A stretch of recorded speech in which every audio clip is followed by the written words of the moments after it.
School uniforms have been heavily debated since the early 1990s. It all started when President Clinton endorsed the use of uniforms in his 1996 speech at Long Beach, California. Since then, experts and researchers have been arguing the effects school uniforms have on students from an academic perspective to a social perspective. I argue that students should not be required to wear school uniforms because they restrict a student's ability to express themselves.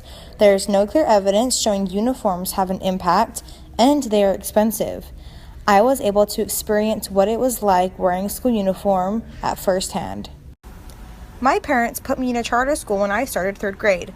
I continued to go there without a choice and graduated from that charter school, American Leadership Academy, in May 2016. Wearing a school uniform made it hard for me to express my feelings.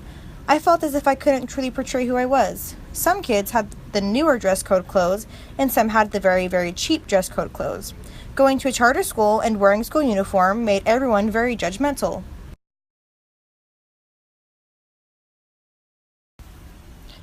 Early uniforms.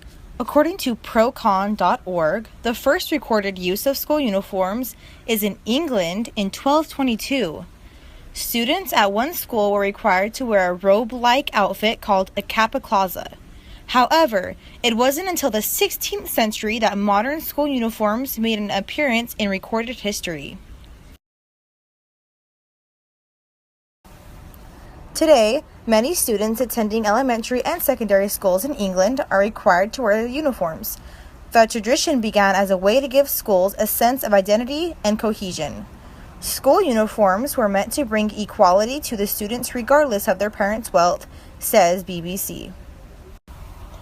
In the past several years, uniforms have become more modern. Instead of the traditional uniform of a blazer and tie in a thick fabric, T-shirts or polo shirts and sweatshirts in school colors have become standard. Plain colored pants or jeans are also worn at some schools. On the other hand, some schools have chosen to keep things just the way they have been for hundreds of years. For example, BBC reports that Christ's Hospital polled students in 2014 and 95% voted to keep the traditional uniform, citing school pride as a top reason. Authors such as Chloe Spencer in her article argues, "What's the point of school uniform?" And April Sanders in her article, 10 Reasons Why Children Should Wear Uniforms, argue that students should be required to wear school uniforms. They believe that uniforms would help to reduce bullying and peer pressure among students because it levels the playing field. They also believe that school uniforms can help to increase school spirit and unity because students will feel like they are a part of a team. I believe that school uniforms should not be required because I have seen firsthand how they affect a student.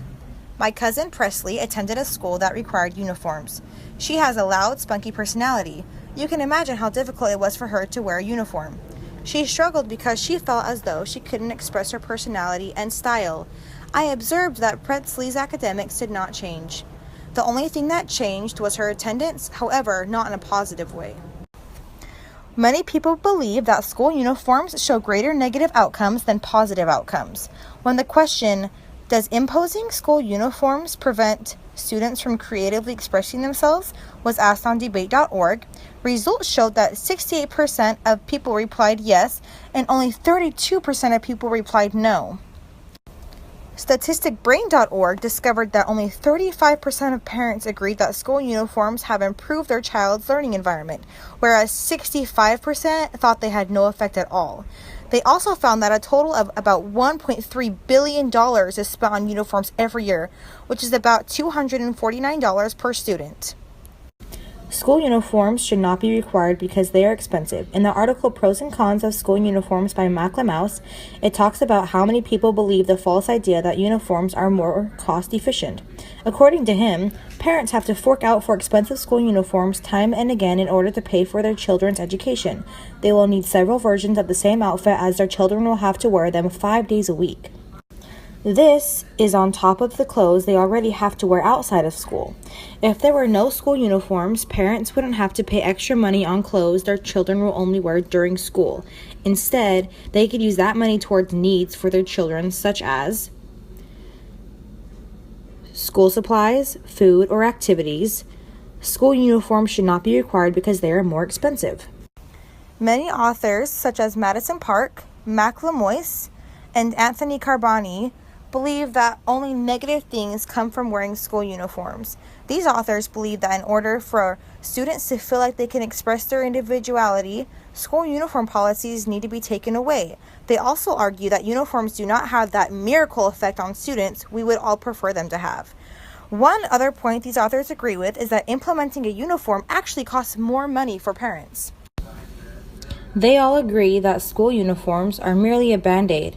They only cover up a wound and don't have any true effect in the healing process. In other words, uniforms are simply an attempt for educators to fix educational and social issues in a school environment. These authors also address the topic from the point of view from a student, teacher, parent, and researcher, which previous authors failed to do.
It is clear to see that school uniforms are a heavily debated subject in our society.